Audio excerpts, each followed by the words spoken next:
कसे आहात बालमित्रांनो? मला सांगा, तुम्ही कधी जंगलातल्या गमती जमती ऐकल्या आहेत का?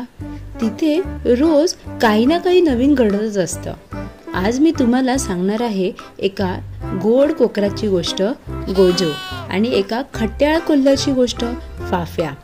फाफ्या नेहमी कोणाला तरी फसवायचा प्रयत्न करायचा, पण गोजो छोटा असूनही खूप शहाणा होता. तर चला मग पाहूया काय झालं जेव्हा फाफ्याने गोजोला फसवायचा प्रयत्न केला.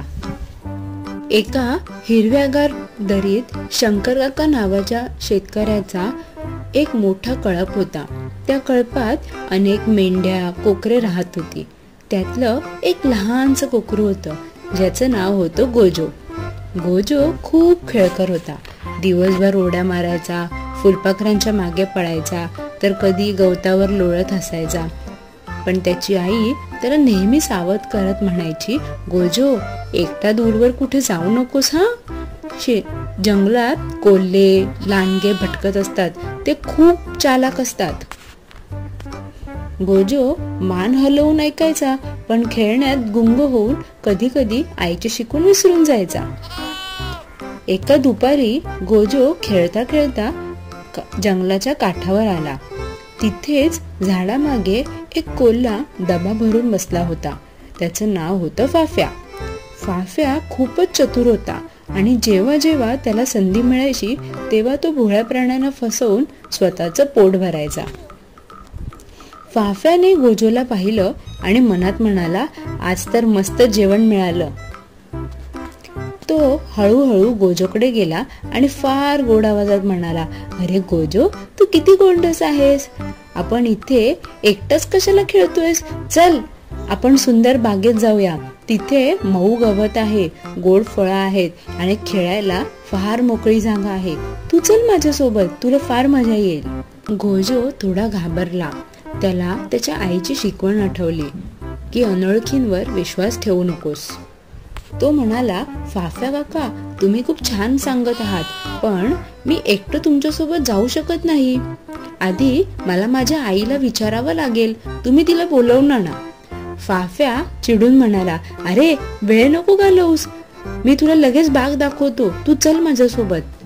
गोजोने शांतपणे विचार केला आणि मग म्हणाला, ठीक आहे, पण आधी आपण एक खेळ खेळूया. जर तुम्ही जिंकलात तर मी तुमच्यासोबत येईन.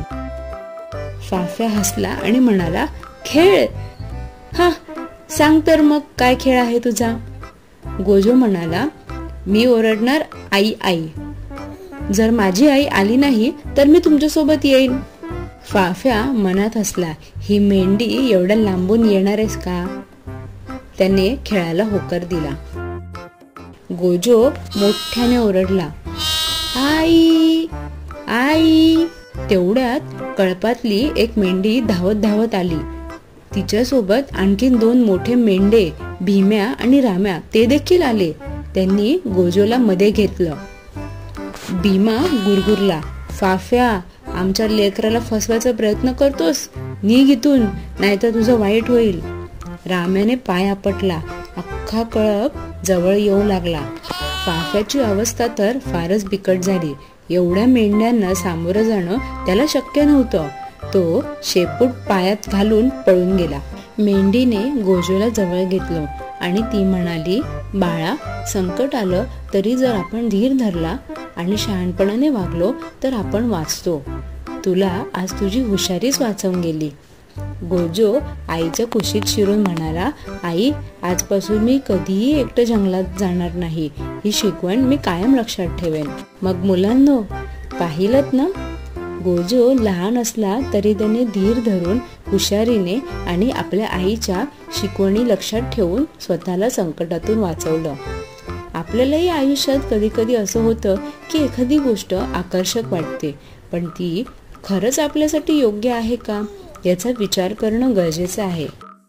म्हणूनच लक्षात ठेवा, धैर्य आणि शहाणपणाने वागलात तर कोणतंही संकट मोठं वाटणार नाही. चला तर मग पुढच्या वेळी अजून एका छानशा गोष्टीसोबत भेटू.